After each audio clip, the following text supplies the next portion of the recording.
am na la nga xam ni yàlla may na la ko wala nga xam ne may la ko bon moi je peux pas. mais c'est vrai que Wade daan la ko reproché président Wade.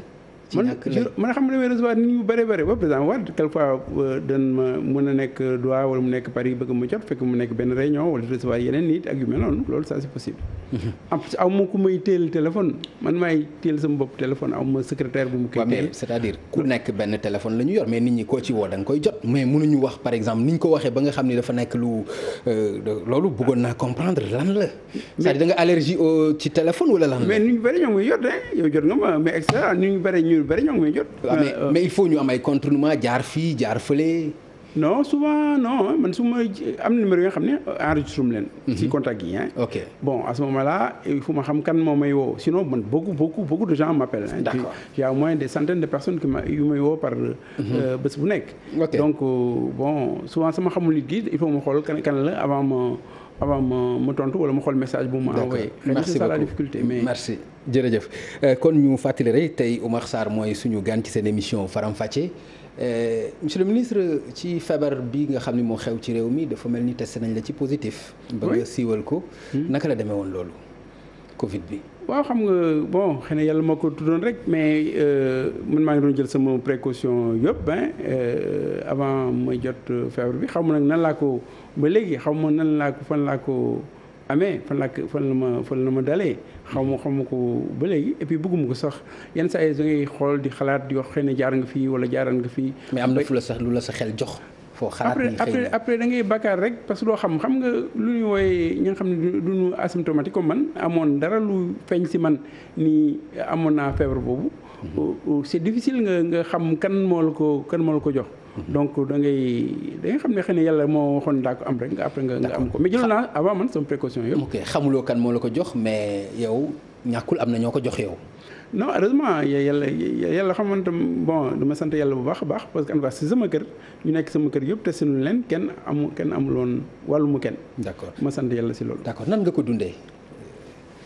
waaw xam nga feebar ba nga xam ni une fois testé positif nga am nouvelle boobu nan nga ko. waaw bu mu testé positif ma ni bon xam naa ni yàlla moo ko tuddoon.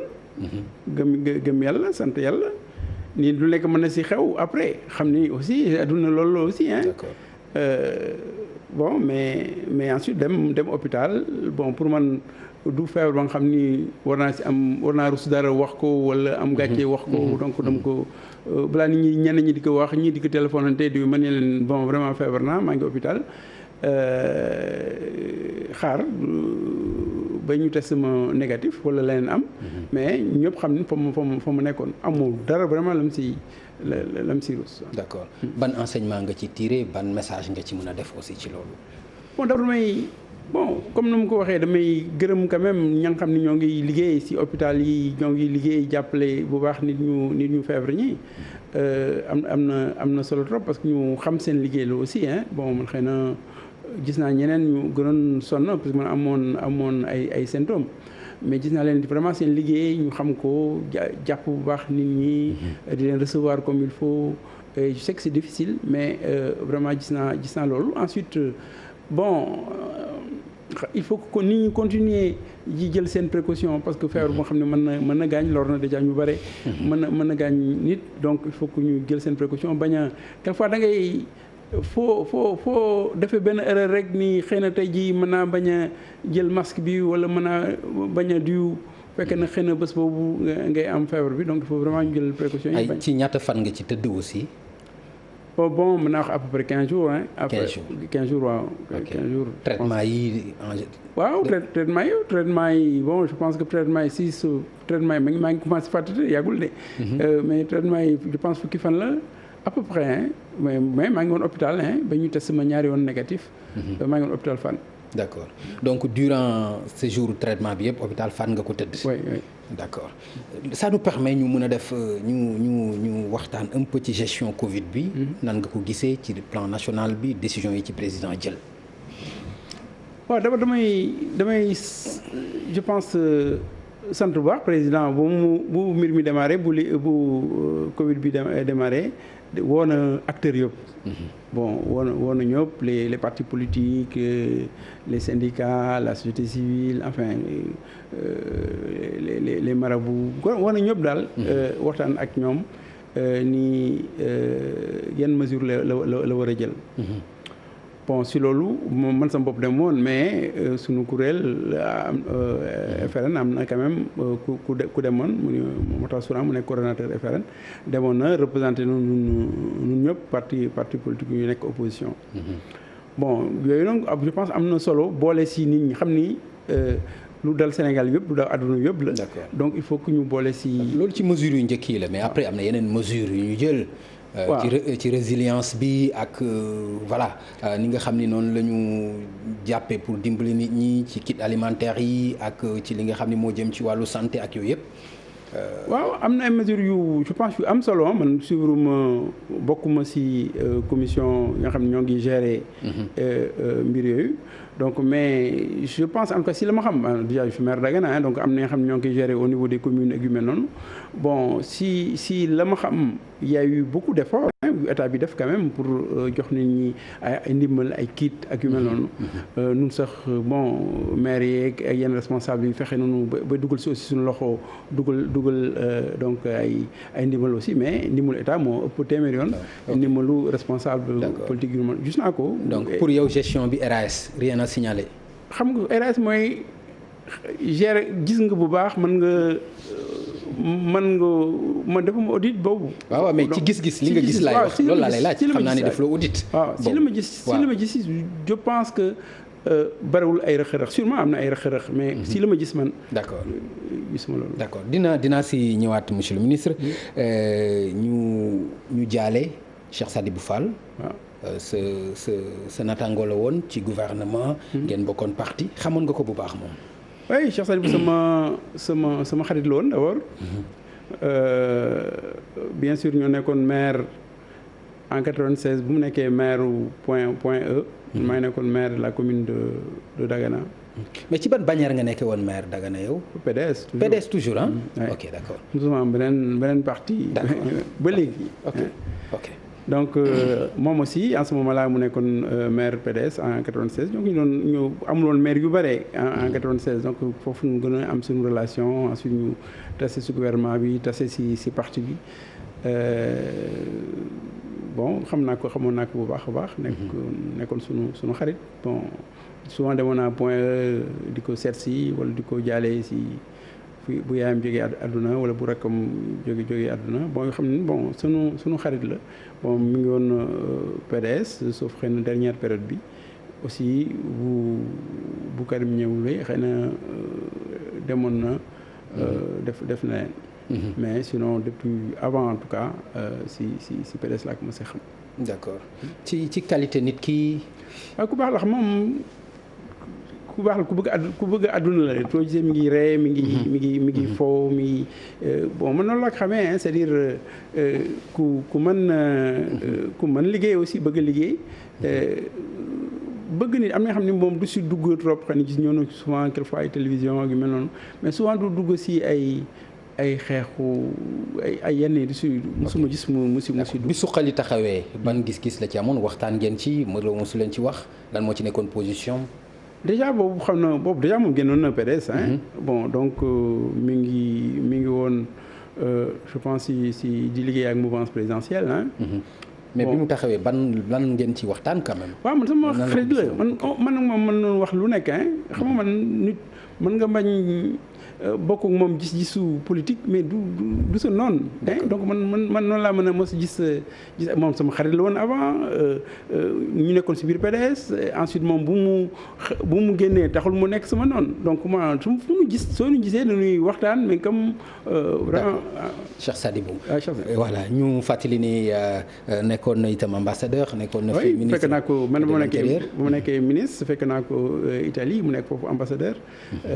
recevoir ma aussi. waxtaan foofu ak soxnaam mu ko jàll sunu xarit yëpp d'abord soxnaam ak ay doomam ak ay frères et sœurs am ak sunu xarit yu nekk point yëpp ak yu nekk Sénégal waa PDS ak waa APR ñëpp ñu xam ni xamoon nañ ko.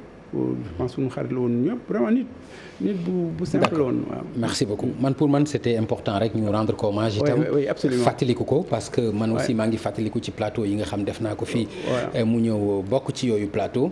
nekk nit koo xam ni itam nit ku voilà ku yaatu la. waaw loolu remarqué naa ko ci moom ku oyof la itam. ci yëkkati ko. mais itam ku yaatu xalaat la. loolu itam remarqué naa ko ci moom. donc ñu ñaanal ko yàlla xarel ko àjjana. Cheikh Sadibou Fall la pêche la ministre de l'intérieur bon vraiment il a été ambassadeur mais taxul si xam ne dañuy wàcc nekk ministre ensuite mu changé leen mais nekk ministre ak bañ a nekk ministre yëpp changé wul Cheikh Sadibou Fall et là c'est important. D'accord parce que nit la woon daal. D'accord alors monsieur le ministre yéen a ngi jëm ci parti gannaaw bi nga xamee ni créé ngeen benn mouvement. muy Suxali Soppi Suxali Soppi li ko taxoon jóg mooy nekk ci biir PDS moo ko taxoon jóg créé seen mouvement. Fexe itam ba maanaam gën a dëgëral parti bi li nga xam ni itam mooy démocratie bi ngeen gën koo dëgëral mu mel ni donc da ngeen ci échec ci loolu yéene boobu ngeen amoon ci biir Suxali Soppi ndax bu ngeen demee ba créer seen parti mooy génn ngeen ndax loolu mën nañ ko jàppee échec ba dem créer parti politique. xam nga bon c'est sûr que buñ ko au départ bu ñu créé buñ ko créé l'alliance Suxali Soppi bu ñu ko créé ñu doon waxtaan ñu ni courant ba nga xam ne dafay nekk ci biir PDS. Bon ça suppose que PDS mi ngi fonctionner mi ngi am ay réunions. mi ngi xalaat ji mën sa am nga mën a bon depuis lors PDS amul benn réunion. amul benn réunion à part li ma la xam ci PDS mooy def yenn délégation yi gis naa ci yenn dëj yi ak yenn gàmmu yi wala màggal yi mais bon gisuma fenn réunion PDS. Bon comme réunion amul il fallait quand même ñu jël yeneen décision mais ensuite dafa évoluer sax au départ on a dit que courant d'idée la ñu essayé ñu suñu bopp ñu commencé réunir suñu bopp di waxtaan di xool lu ñu gisee réew mi lu ñu gisee parti bi ak yu mel noonu ensuite immédiatement yàggul dara man ñu dàq ma parti bi bon xam nga sax d'ailleurs bon ñu dàq ma parti bi ñu bind en tout cas ci benn bataaxal ñu signé loo ko président Abdoulaye Wade nii président Abdoulaye Wade moo ni dàq na mu constaté ni nekkatuma ci parti. après yéen aussi ngeen bañ dàq boobu. waaw ngeen contesté ko. voilà xam nga déjà du ñu contesté woon secrétariat national bu ñu defoon bi mooy conférence bu ñu njëkk bi def. ñu ni seen secrétariat boobu basé wul sur statut parti bi. ensuite bu ñu ma dàqee ñu ni encore une fois nit secrétaire général du parti mënul ñëw rek dàq nit. kuréelu parti moo mën a dàq nit mais benn nit mënu ko réunir après ñu ni bon léegi nag lan nuy def ñu ni xëy na il faut que ñu yóbbu parce que décision yi yëpp c'est des décisions illégales il faut que ñu yóbbu ci yoon ensuite bu ñu xalaatee loolu ñun après ñu xam nga foofu am na ñu bare ñu waxtaan ak ñun même suñu jógee ñoom Karim Wade am na xam ne ñoo ngi waxtaan ak ñun alors bu ñu waxtaanee ak ñenn ñi ñu ni ñun suñu porter plainte ñoom duñu yóbbu ay avocat tribunal duñu yóbbu président Abdoulaye Wade tribunal mu défendre le PDS. Alors on était coincé ñun xam ne ñun Abdoulaye Wade mooy suñu baay on considère que mooy suñu papa ñuy dem tribunal moom mu ñëw te doon dem tribunal contre moom finalement lay nekk alors on a dit que adduna jarul loolu nga yóbbu di dem parce que bëgg nga dëgg mais di dem bay sa. adduna jaru ko mais dëgg jar na ko. waaw mais c'est-à-dire dëgg bu fekkee dëgg la ci yéen. dëgg la bu fekkee dëgg la ci yéen. li ngeen wax ni dàq bi teguwul ci yoon dëgg la ci yéen même bu ko adduna jarul bu ko dëgg jaree war ngeen ci mën a dem ba mu jeex. man de personnellement man. waaw du ma yóbbu sama bàyyi tribunal. man jarul ma ko mën naa jël beneen yoon ma xam ne xëy na la ma bëggoon am dinaa ko am. sans yóbbu ko moom tribunal parce que beneen yoon bi mooy lan. mais yow li nga bëggoon am du moom mooy wane ni amuñu sañ-sañu dàq la ci parti bi.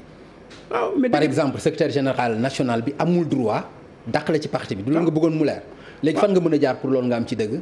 léegi moo tax bu ñu xamee ni tribunal nun duñ dem tribunal face ak président Abdoulaye Wade. waaw kooku man ak sunu xarit yëpp. wax na ni loolu vraiment mën nu ko xalaat. ok ñu donc su fekkee mënul dem yóbbu président Abdoulaye Wade tribunal donc mënu. est-ce que du alibi la. parce que xam ngeen ni bu ngeen fa demee du ngeen fa am victoire ngeen wut alibi pour wax ni non du ñu mën a dem ak Abdoulaye Wade est-ce que du alibi. ngeen teg noonu pour wax ko. xam nga statut parti bi quand même. ku diriger parti bi pendant xam naa ak xam na parti bi ak avocat yu ñu am yi ak juriste yu ñu am yi ak pratique lu ñu am ci PDS xam na ni statut bi mënul statut même benn parti ci àdduna mënul permettre à ce que benn nit yeewu ni dàq naa keneen ki amul fenn.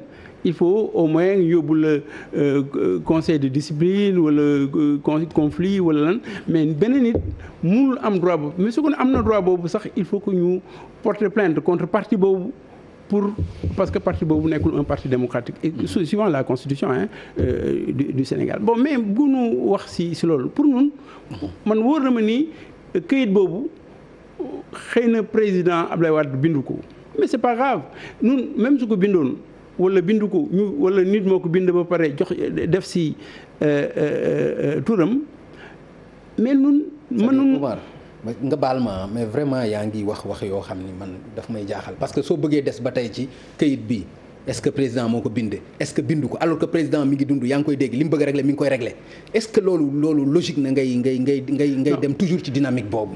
xam dynamique boobu mooy lan. mooy président Abdoulaye Wade mag la. waaw man je considère que sama papa la. donc da nga jàpp ne ma nga dafay naax actuellement. man sama considère que sama papa la ñun ñëpp duñu considéré que sunu papa la donc ku nekk yaa ngi am mag sa kër man amoon naa sama papa mu jur magoon na xam naa lu mu meloon ci kër gi donc ku nekk xam na ni Abdoulaye Wade aujourd'hui am na au moins près de 100 ans. D'accord. C'est normal que mënul nekk Abdoulaye Wade ba nga xam ne moo nekkoon en 74 wala Abdoulaye Wade bu l'an 2000 lu mel noonu ku nekk. léegi lan nga bëgg a wax foofu mooy dafa maanaam dafa xel mi dafa def. li mu am li mu non attends il faut aussi nga dem bañ sës ci li nga bëgg a wax. bu nekkul Abdoulaye Wade bu 74 loolu kenn mënu ko weddi parce que ku ne xam na ni Oumar Sarr bii nekkul Oumar Sarr 96. loolu ku ne xam na ko. mais lan nga bëgg a wax exactement foofu pour ma xam parce que li nga ci bëgg a junj aussi c'est important pour nit ñi xam ko. non xam nga man wax naa la ne je considère encore une fois bon mooy maxime boobu vraiment il faut que Abdoulaye Wade man sama du ma ko wax jamais àdduna jarul moom ma koy wax dara la nga xam ni mën na ñaaw. vraiment je considère. d'accord d'accord bon wax naa rek ni mag la.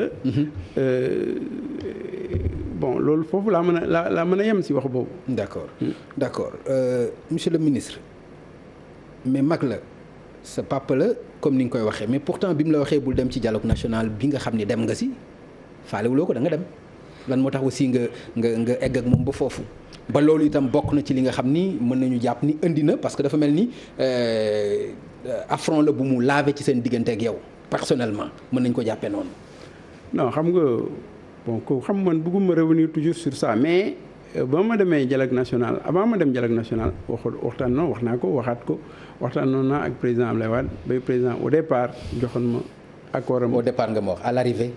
au départ mu ne ma demal ensuite mu ne ma demal si yeneen parti opposition yi ngeen waxtaan bay nga fexe ba ñoom ñëpp aussi mën a ñëw et malheureusement bu ñu demee waxtaan si parti opposition yi ba pare si guddi gi la benn communiqué génn à son nom ni PDS demul ci dialogue bi ak yu mel noonu bon à ce moment-là man moom ma yónni woon bu ma dem ci parti ma dem ci ñeneen ñi pour essayer convaincre leen bon ma ni quand même président sama papa la président mag la mais aussi am na ya nga xam ni mënuma ko bàyyi aussi à ce moment-là sama bàyyi woon lu mel noonu mu dem est-ce que danaa mën toogaat sax si yeneen parti yi ci parti d'opposition yooyu ma ñëwoon di convaincre est-ce que danaa mën toogaat ak ñoom mooy sa argument. non damay wax est-ce que dama lay wax exemple est-ce que danaa mën toogaat ak ñoom. lan moo la koy teree def bu boobaa lan moo la koy teree def. parce que ça veut dire que secrétaire national la. ça veut dire sama kaddu sànn du dara. mais léegi yow sa kaddu nga gën a fonk ko kaddoom moom bi bind signé wax ni ñoom du ñu présent ci dialogue bi. non yow bu fekkente ni da nga bokk ci parti. dama ne la man. waaw. man xam naa dama waxtaan bu baax pendant au moins 3 heures 4 heures de temps avec président Abdoulaye Wade avant dialogue bi. ñu xool sur kayit tenants les aboutissants ba ñu d'accord si kaddu mu wax ma lu tax ñu war def lii ak ñu waxtaan bu baax ci loolu ci ngoon si ma gis beneen kayit te kenn woowu ma pour wax ma beneen kayit boobu lu tax mu ñëw foofu war naa mën a jël sama décision. d'accord mais nga baal ma est-ce que décision boobu nga jël. militant bu discipliné dina ko jël ci parti décision bi nga jël. mais lan mooy militant bu discipliné parce que xam nga yooyu sax mënoon naa wax leneen ne parce que bëgguma vraiment revenir trop sur ça. parce que mais c'est important nga wax leneen. waaw mais militant bu discipliné bon moi ñoom may nekk coordonnateur xam nga ma wax la nu mu vivre d'abord nan laa ba mu nekkee PDS yan responsabilité laa fa jël pour nga comprendre lan mooy militant pour biir PDS lan mooy militant discipliné man ba ma commencé militer au niveau du PDS dama dem à la base. à Dagana jël sama carte jënd sama carte ñëw ma fii de à Dakar dama dem à Dagana jël sama carte ma nekk Dagana bay waa Dagana commune Dagana réunir ni man maay seen responsable maay seen secrétaire général au niveau de la commune. adduna di dem bay département bi réunir ni département bi wóoluma ni man maay secrétaire général du département. ba sax c'était au temps des renouvellements dernier renouvellement PDS de 96 ba bu mu demee Saint-Louis aussi au niveau de la région ma nekk secrétaire général de la région en 96. Ousmane Ngom nekkoon le président de la convention régionale. Bon alors foofu laa ba ma jógee foofu après 96 ma nekk maire foofu laa commencé ñëw di militer au niveau nekk ci instance nationale yi. nekk chargé des élections. donc bokk ci bureau politique déjà bokkoon naa ci bureau politique. ensuite bokk ci ay après comité directeur yi bureau politique moom section bi c'est-à-dire fédération bi moom mu dugal ci bureau politique. donc c'est les militants de Dagana qui m'ont amené au bureau politique du PDS. ensuite ba ma jógee ci loolu. ma ñëw au niveau national nekk donc ci comité directeur commencé depuis donc 98 ma nekk chargé des élections du PDS. donc en 2000 yàlla may ma loolu aussi ma nekkoon chargé des élections du PDS au moment de la victoire de 2000. donc ban année précisément nga ñëw PDS donc. donc Dagana maa ngi gagné 96 je pense donc 94 laa ñëw 93 94 laa ñëw au niveau du PDS. du PDS. ok parce que avant aussi nekk mi fi woon bon donc bu mu ñëwee. waaw c'est vrai que nekkuloo fi woon maa ngi gis benn kenn ci sa collaborateurs yi mu am benn CV cursus bu yaatu boo xam ni envoyé na ma ko ci laa gis ni daanaka lu bari depuis 1978. ou bien 76 même. yaa ngi nekk à l'étranger. entre France. Gabon ak yooyu. am na ay universités yoo xam ne tam jàngale nga ko fa. gannaaw sa ay doctorat yi nga xam ni am nga ko. ak diplôme yi nga am ci wàllu informatique yëpp. mais parcours boobu yëpp. da nga yaakaar ni daf lay jox légitimité ba tey boo tollee fii nga war a mën a def lu la neex ci parti bi. non dama lay wax d'abord nii bon man militant discipliné moo tax. man ma bañ a xalaat sax ñëw ci ay direction nationale. mais dem à la base di monter bay dem ci kaw. donc j'ai vraiment gëwuma man ay parachutage mosuma gëm loolu. donc sama moo tax législative yi mujj yi nga dem départemental perte aussi. voilà gagné la oui. xamoon naa ni sax xëy na amuñu woon moyen yu nu gagné mais il fallait montrer que quand même suñu résultat yëpp wane na aussi que en termes de résultat département Dagana si PDS résultat bu PDS. département Dagana su nekkul premier en termes de département su nekkul premier nekk na deuxième wala troisième maximum. au niveau national. donc résultat yooyu aussi moom toujours depuis longtemps et surtout après 2012 quelquefois même en termes si résultats yi département Dagana mooy ëpp yeneen département yëpp Sénégal. donc loolu aussi mu nekk résultat ya nga xam ne aussi liggéey moo ko joxe. donc moi vraiment gëwuma parachutage donc ku discipliné rek moo mën a jaar yoon yëpp mën naa ñëw ni bon man am naa diplôme bi xam naa lii mën naa lii kon maa ngi demande rek ñëw bokk ci comité de gëwuma loolu man. personnellement je pense vraiment que nit ñi. donc dem à la base indi fexe ba nga ñëw au niveau de la direction xëy na sax ba ma gagné 96 ñu xam ni cadre yi en ce moment là président Abdoulaye Wade wax na ba cadre yi yéen vraiment c'est pas ngeen toog Dakar rek dem leen ngeen def comme Oumar Sarr ngeen dem Oumar Sarr def seen nekk seen base nekk seen commune ak yu mel noonu. d'accord c'est vrai ci question bi ma posé profito nga ci expliquer ma voilà naka nga mu nekkee un militant discipliné mais ba tey du dàq. nga nekk dans un parti. nga am secrétaire national muy Abdoulaye Wade ñëpp xam ko bi ngeen di nekk au pouvoir ñu gis pouvoir bi nga xam ne joxoon ngeen ko te pouvoir yooyu nga xam ne joxoon ngeen ko dans un gouvernement yëpp mu mel ni aussi daanaka moom ngeen ko jox ci parti bi parce que bu ngeen xoolee aussi doxalinam ci parti am loolu moo waraloon ñëpp di wax constance benn moo fi am muy moom Abdoulaye Wade bu ñu demee ba ngeen waxtaan yéen ñaar li ngeen wax lu ngeen wax la mais li mu bind signé ko ak li ngeen wax nga yaakaar lan nga ci war a appliquer. man daal ba ñu wax ko waxtaan dafa yàggoon wax naa ko sànq waxtaan bu yàgg la ñu jël ensemble suñu ay mesures waxtaan bu baax a baax tàngoor la woon sax je me rappelle très bien bon donc loolu man loolu laa jàpp. d'accord c'est-à-dire yow li nga jàpp mooy li ngeen wax mais pas li mu bind signé ko loolu jàppaloo ko wala ba léegi loolu dafay dellu ci da nga jàpp ni président toujours dañ koy bindloo di ko signaloo moom Abdoulaye Wade. en tout cas man de waxtaan bi man waxtaan face à face toog man ak moom pendant des heures et des heures di waxtaan man loolu la jàpp. d'accord loolu mën nga ko jàpp sañ nga ko. mais ndax itam sañ nga par exemple ñu taxaw ci yeesal seen parti jël ay secrétaire national adjoint par exemple yu bëri teg ko. ngeen taxaw muy yow mu ak ñeneen jàpp ni lii du ngeen ko reconnaître est-ce que jàpp nga ni loolu itam ci discipline u parti la bokk. xam nga parti bi dafa am statut. parce que statut moom moo définir parti bi parti bu amul statut bon parti bi dafa ni secrétaire général national mën na tabax benn secrétariat. waaw national. ay adjoint si secrétariat national boobu. dana am benn adjoint. ku mën ko woowee coordonnateur général dana am yeneen secrétaire nationaux. bon bu ñu gisee kayit boobu au lieu mu am benn adjoint mu am. fukki adjoint ak benn waaw ok fukki adjoint ak benn. ñu ni mais kayitu parti bi statut parti bi mi ngi wax benn fii mi ngi am fukk ak benn ñu ni quand même xanaa du beneen texte beneen texte ñu jël mais pas texte su parti bi. kon su demoon tribunal wan lu parti bi bind ci statut ak jour boobu lu ñu bind ci secrétariat national boobu te ba am différence. mais Oumar nga wax ak sénégalais yi wax ak ñi bokk ci PDS. est-ce que bu fekkonte ni yow la tànn tey. nga nekk secrétaire général national adjoint. est-ce que di nga am position bi nga am nii. non bu fekkonte ni yaa ngi continuer ci nomination yi mu bàyyi la ba tey nga nekk coordonnateur. boole ci nekk non est-ce que di nga am. position bi nga am nii. non déjà wax naa ne secrétaire général adjoint benn amatul. waaw fukk ak benn moo am. non dama ni c'est-à-dire même bu amatul. am na koo xam ni moom la ñu tànn mu nekk bi njëkk par exemple nekk adjoint.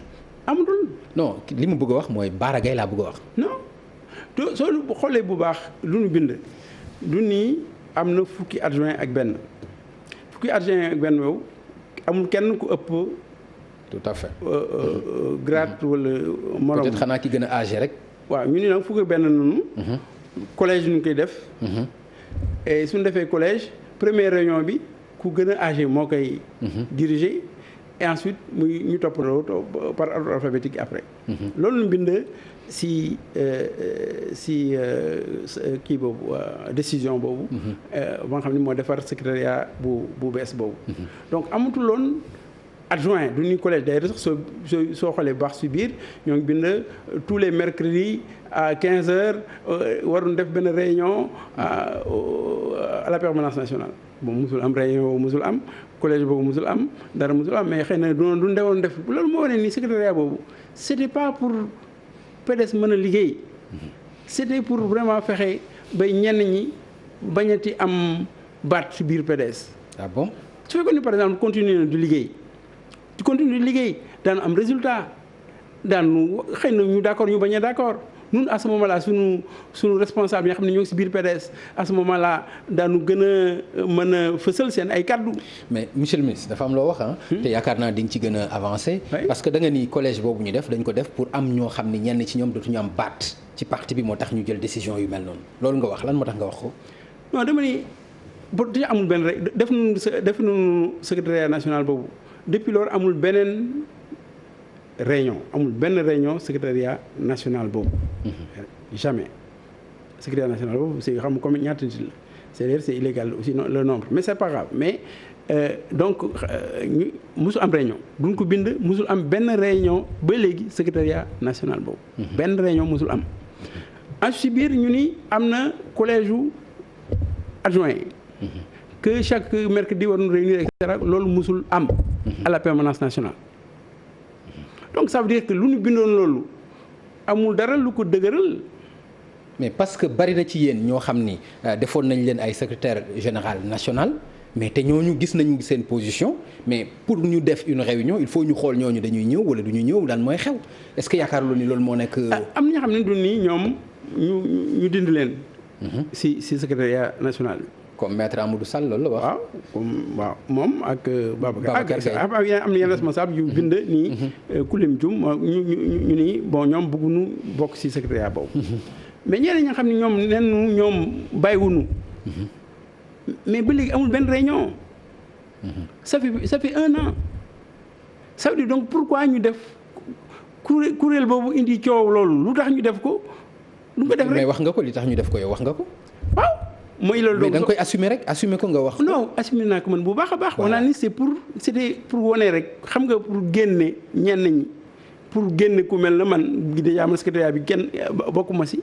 mais loolu taxul ma démissionné de dama continuer nekk militant responsable ensuite ñoom mu continuer nag di waxtaan ak sama ay nit ñi. non mais même bi nga continuer aussi nekk militant responsable da nga continuer créer ce mouvement.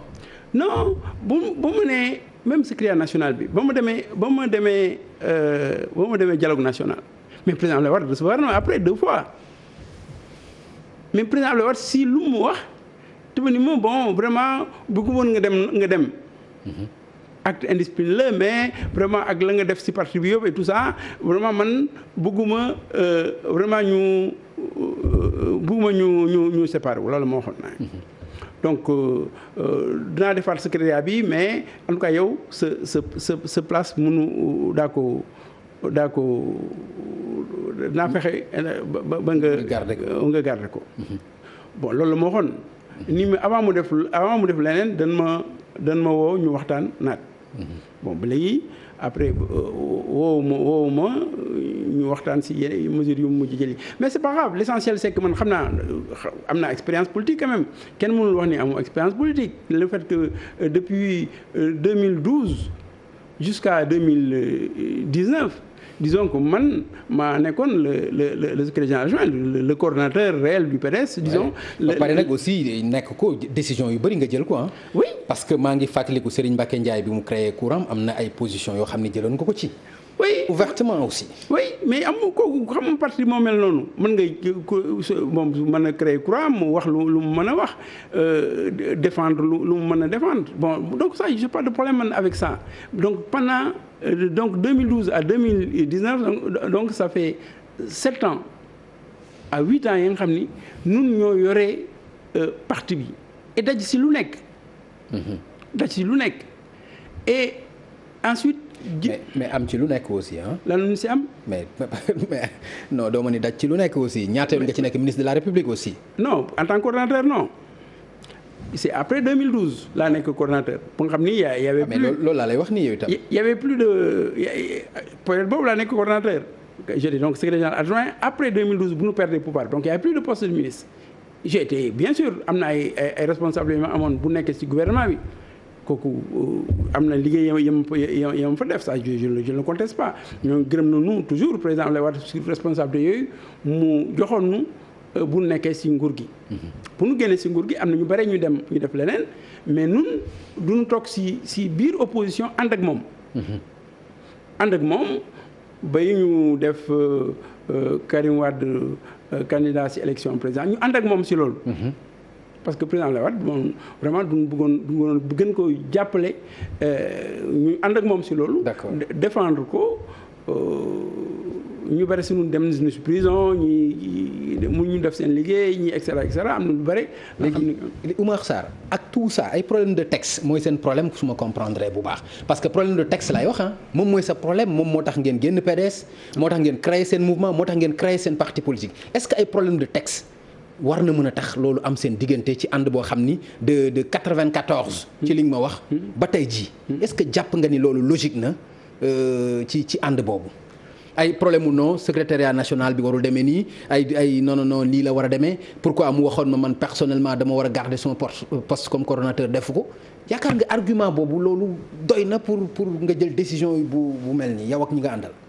non xam nga Pape Ngagne dama la wax sànq nii ñoom def nañu seen décision bataaxal bi nañu seen décision nii seen secrétariat nii la mel. waaw secrétariat bés boobu bu ñu ko bindee bés boobu nu ko classé. c'est-à-dire donc ñoom lu ñu bëggoon c'est pas bind loolu c'était pas l'objectif puisque jariñu leen dara. lu mu jariñ mooy le fait que parti bi de fait mënutul fonctionner xëy na am na ña nga xam ne bëggatul woon parti bi fonctionner parce que même y a eu quoi qu'on dise mais à quelle fin bu ñu bëggatul parti bi fonctionner lan moo war a mën a tax pour yow. bon d'abord xam nga yaa ngi ba ngeen waxtaan sànq da nga déparé si dialogue national bi. bon wax naa ni ça c'est le deuxième dialogue national premier dialogue national demoon naa déjà. bien sûr. donc mais ensuite lu indi vraiment problème mu parti bi. lu ko indi vraiment. Karim Wade la. lu ko indi mooy élection yooyu élection 2019. élection présidentielle yooyu. xam nga 2016 je pense ou 2015 ñu décidé def Karim Wade. candidat à élection présidentielle. Karim mi ngi woon prison. après mu génn ñu continuer donc mu nekk sunu candidat. pour mu mën a ñëw ñu koy défendre ñuy xeex chaque jour. ñuy def ay manifestations. ànd ak opposition di def manifestation et cetera. et ensuite moom mu ni toujours moom mooy candidat. et toujours au téléphone. yéen aussi ngeen ni moom mooy candidat. moom mooy candidat yéen aussi ngeen wax ko. ñoo wax ko parce que. moom mu wax ko yéen aussi ngeen wax ko. waaw moom moo ñu koy wax. après nun ñu jotali ko nit ñi. moom moo koy wax man ñi tabay ñëw moo koy wax yeneen responsable yi ñi tabay ñëw ñooñu aussi ñëw ci télévision ñëw ci yeneen médias yi. et di wax ni dana ñëw ñee toujours le régime avait dit toujours que du ñëw. nun ñu ni dana ñëw en se basant ci lu mu nuy wax. comme on dit gor ci kaddu ji aussi.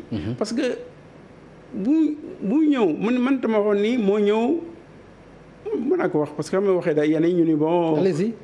non te ma wax yenn yi ñu ni bon divulgue. non pas du tout c'est important alors qu'en réalité. daf la wax lan nga ni. te ma wax tabay ñëw te ma waxoon sax moom mooy déposer candidature am. bon 2 ou 3 jours avant dépôt yi mu ñëw mu ne ma non mënul ñëw naa déposé candidature yi. asi jox ma benn kayit sax bu nga xam ne te ma nommé man directeur de campagne.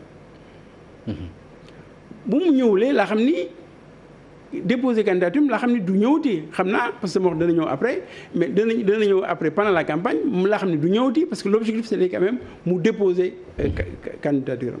alors donc man mu teg ma nawle di ma wax maa ngi ñëw maay def lii au dernier moment mu def leneen et ensuite mu wax dana ñëwul mu wax ñeneen ñi jox na sax ay tat yi nga xam ne joxoon na ko ñeneen defu ko après ñu nii mais kii lan nu teg c'est-à-dire est-ce que nu teg parce que quand même su fekkee politique la ñoo ko njëkk si politique xëy na sax ñoo ko dàq politique. pour yow daf leen doon fooye. waaw ñoo ko dàq politique daf leen doon fooye daal ñoo ko dàq jàng ñoo ko dàq politique ak yooyu xam nga bon papaam doon continuer di jàppale.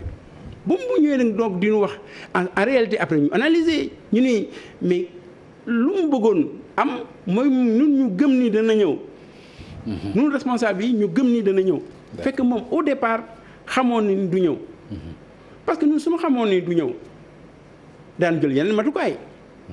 daan xool nan la PDS di fexe bay nekk ci élection présidentielle 2019. am xool beneen candidat ak nu muy demee. mais loolu la bañoon ñu xalaat ko. ah bon. donc dès le départ xamoon na moom bu baax ñi du ñëw parce que. condition dafa bëgguloon ngeen am beneen candidat. absolument en fait en tout cas suñu xalaat loolu la joxe.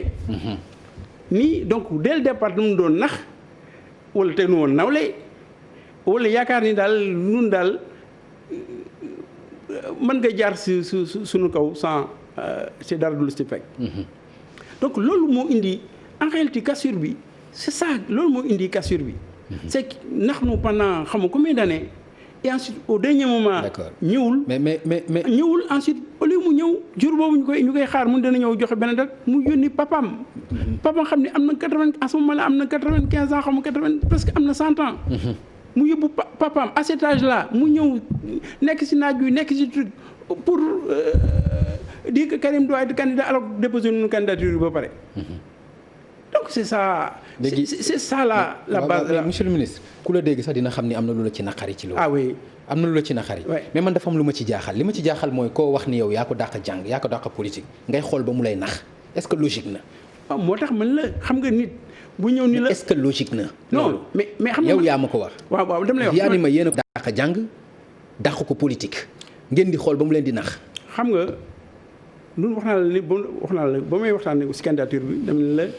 nun de président Abdoulaye Wade nu bëggoon continuer jàppale moo tax ñu nangu Karim Wade nekk candidat. ban jàppale la loolu. jàppale Abdoulaye Wade la en tant que Abdoulaye Wade. ou bien jàppale le parti. xam nga wala jàppale ko parce que doomam moo nekk ci difficulté ngeen bëgg ko jàppale bi loolu la woon kon.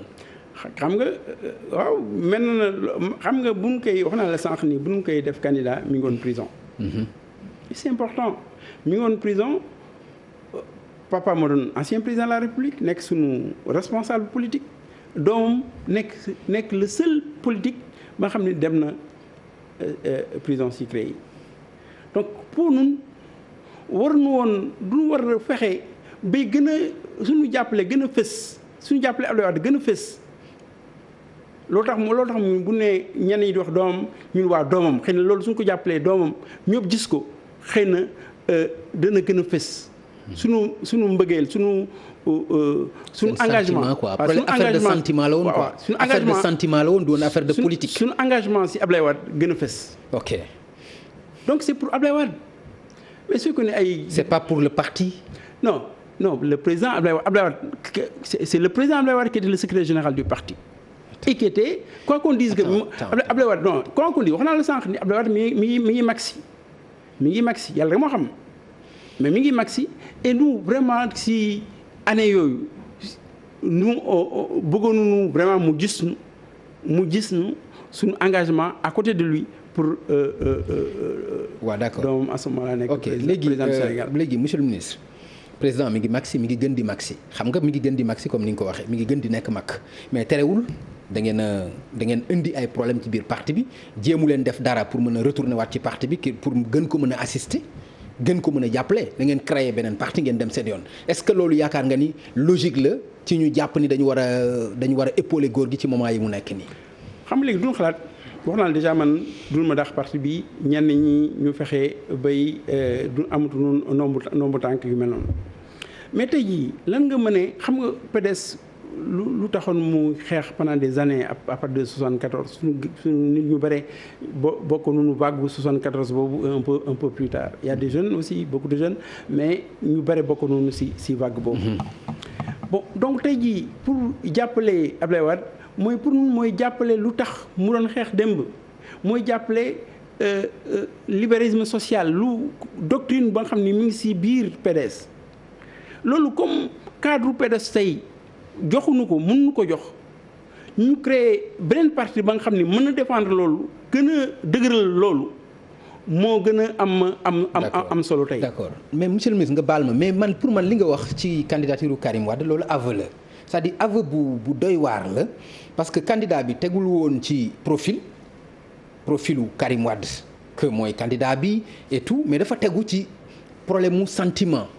foofu la teg woon c'est-à-dire ñi nga xam ni ay militants PDS lañu woon di leen voteel wala ñeneen est-ce que leeroon na ci seen bopp ne choix bi ngeen def ci Karim Wade du choix boo xam ne da ngeen ko porté ci profilu candidat bi wala ci donc su ma comprendre même bu dee genre primaire la woon wala congrès bu ngeen defoon mais loolu yëpp c'était c'est-à-dire ay montage la woon mais uniquement pour que Karim nekk seen candidat pour que au moins ngeen mën a jàppale président Abdoulaye Wade loolu rek moo indi woon affaire bi amuloon leneen. ah oui bon en tout cas bon je pense que au départ dès le départ bu ñu organisé bureau politique boobu boo xam ne après nga transformé en congrès extraordinaire ñëpp xamoon na ni choix bi moo doon fexe bay Karim Wade nekk candidat.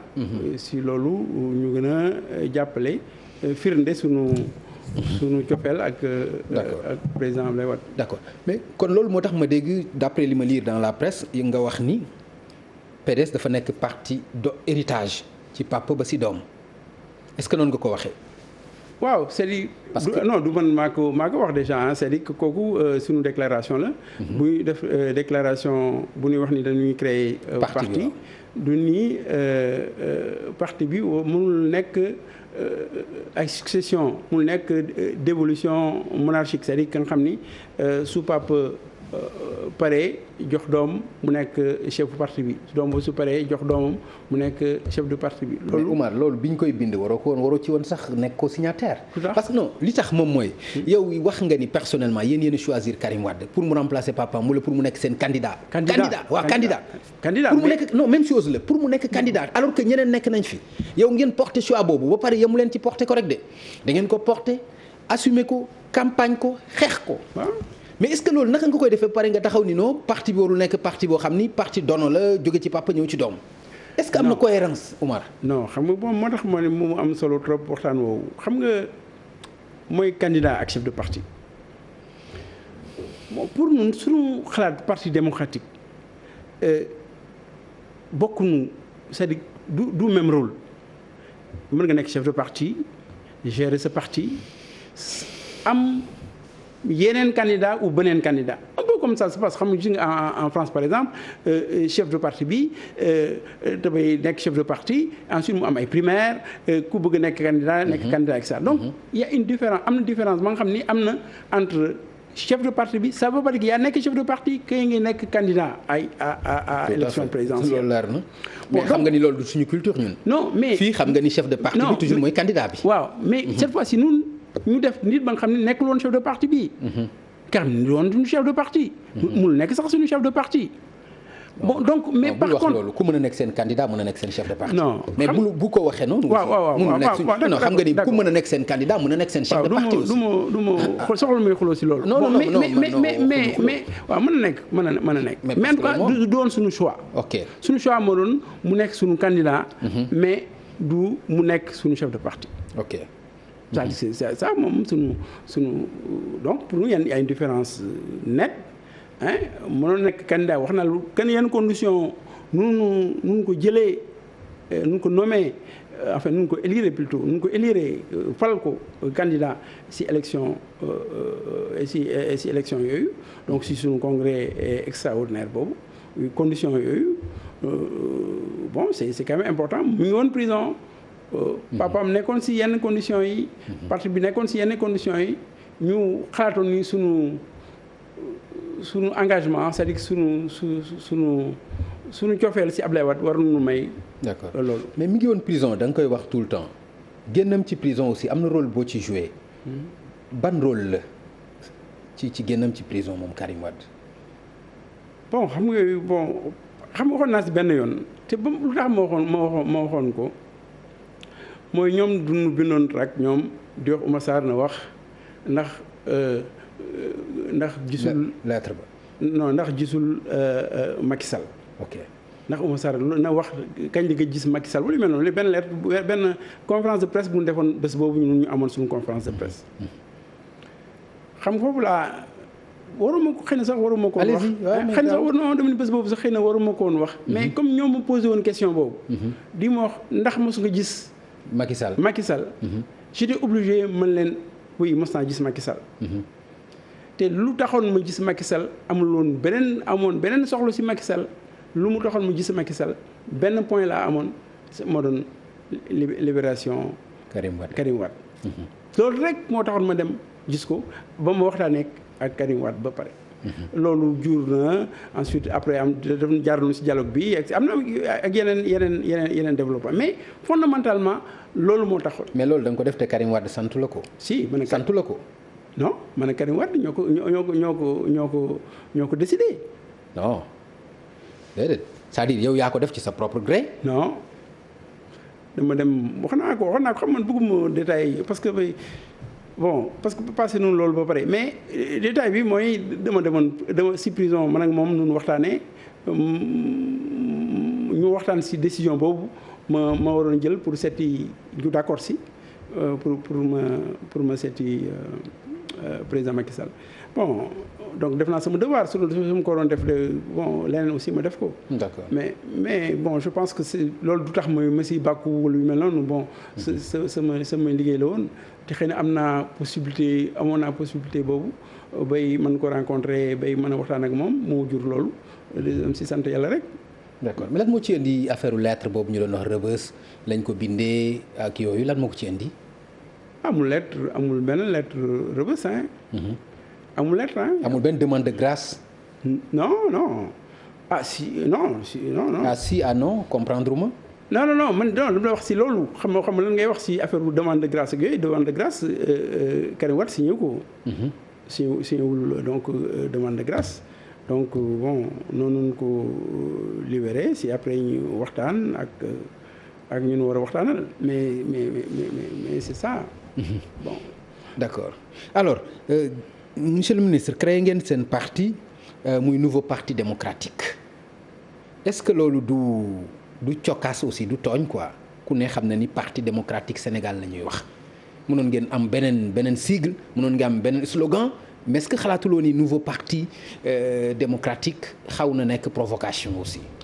non xam nga bu nu taxawalee bu nu def déclaration ni ñoo ngi dem taxawali suñu parti.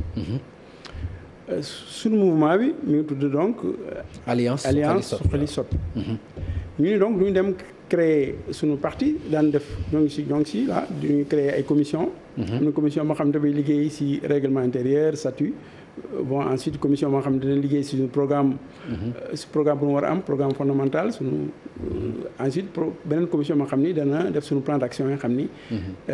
lan war def fii ak ay fan fii ak ay weer lan war def. pour gën a taxawal parti bi. mais déjà mën naa wax ni maa ngi sant yàlla bu baax parce que fu nekk vraiment si département yëpp fu nekk nit ñaa ngi ñëw ñaa ngi wote ñoo ngi organiser wu pour ànd ak ñun si liggéey boobu. donc bu nu waxee loolu xam nga du ni musuñu bind ni que parti bi mi ngi tuddee le nouveau NPD. J'ai vu que am na journalistes yu bëri yu ko bind xëy na du ni il faut créer un nouveau parti démocratique wala xam na nu ko bindee mais pour le moment parti bi disons amagul tour il faut mu am tour si français ak tour si wolof loolu si commission yi ñu si gën a waxtaan. mais est-ce que xool nga communiqué bu baax yow itam. ma xool non boo ko xooloon kay di nga xam ni wax dëgg yàlla doo ma wax ni man yow yaa comprendrewul wala ñi bind ñoo comprendre. mais kon liiral ma loolu. ah non mais li ñu bind kay lu leer la moo tax ma ne la NPD nouveau parti démocratique. mais soo ma ko waxoon ni fii ñu wax ni notre parti s'appelle le nouveau parti démocratique soo ma ko wanee si communiqué bi kay mën la chapeau. mais loolu nekkul si communiqué bi. nekkul si mais ce qui est clair c'est que si tur yu ñuy joxe pour nan ko mën a wooye kooku mu ngi bokk si tur yu yenn ñi proposé. ok am na yeneen am parti pour les partis des libéraux des démocrates am na les démocrates am na tur yu bëri nga xam ni joxe nañu ko ñun suñu biir daanu waxtaan. bay xool ban tur si français ak ban tur si wolof ñuy jël. ban parti lay doon opposition ou. ban parti bi. waaw xam naa mooy question boobu toujours ñu ñuy posé aujourd'hui suñu mouvement alliance Suxali Soppi. fan la nekk. mi ngi dans l'opposition. mi ngi donc si front de résistance nationale FRN. normalement daan waxtaan ak suñu responsable yi suñu waxtaanee. parti bu bees bi je pense du man maay décider parce que vraiment c'est un parti démocratique du man maay décider ñun ñëpp ñooy waxtaan. normalement du ñuy continuer nekk membre du FRN. donc su fekkee ni membre de FRN moo nekk opposition à ce moment-là donc on est un parti de l'opposition. Mais c'est quoi l'opposition, c'est quoi c'est des questions qui sont xam nga par exemple ñun duñu bëgg a nit ñi waxtaan. may wax xam mën nga damay poser ji question bu mel noonu mais nit ñi waxtaan ñu dem ci dialogue national am na ñu ko bañ ñu réew mi il faut que ñu waxtaane ko amul benn point la xam ne war a nekk point de divergence réewu jàmm la war a nekk pour mu mën a nekk réewu naataange il faut d'abord mu nekk néew tout à fait jàmm donc nun dialogue boobu moo nuñuy gën a waxtaanee nuñuy wax ni bon il faut que ñu si suñu programme si lu ñuy def ëllëg ñu toujours ñu intégrer dialogue avec le parti au pouvoir dialogue opposition dialogue des syndicats il faut que nit ñi mën a waxtaan comme ça bañ a réeroo inutilement donc mais waxtaan ça ne veut pas dire que yow da ngay jël la nga xalaat nga sànni da ngeen waxtaan pour mën a juboo ci kàddu. D'accord mais dama dégg kenn ci ñi nga bokkal bala may dem ci loolu sax ku ne xam na ni alliance Suxali Soppi yow yaay leader bi ndax mën na tax ñu njort ne parti bi yow yaay nekk leader bi Oumar Sarr. non xam nga alliance Suxali Soppi déjà amul leader c'est que duñ ko créer mu nekk un mouvement. Bon ñoo ngi jëm donc si créer parti bi daan waxtaan suñu biir encore ci assemblée constitutive bi daan waxtaan pour xool yan responsabilité ñu jox ku nekk. mais soo ma waxee amul leader ku ne xam na ni sa position bi nga ci am position de leadership la. non mën naa wax ni baa ngi bokk ci leader yi ça c'est clair que xëy na na ma nekkoon déjà la ma nekkoon secrétaire général adjoint nekk coordonnateur bu PDS. voilà moo la topp ba tey. est-ce que mën na la topp aussi ba nga nekk secrétaire général lu parti bu bees bi ngeen di créer. bon man duñu comme egguñu foofu vraiment je préfère que ñu. mën na nekk yow comme mën na nekk keneen. waaw mën na nekk man mën na nekk keneen waaw. d'accord mais pourquoi bëgguloo vraiment nga bëgg a waxtaan ak man nii ci langue de bois mënoo ko gën a yaatal waxtaan bi. non man xam nga man la xam ni egguñ fa xam nga man su demee ndax suba dafay taw wala du taw.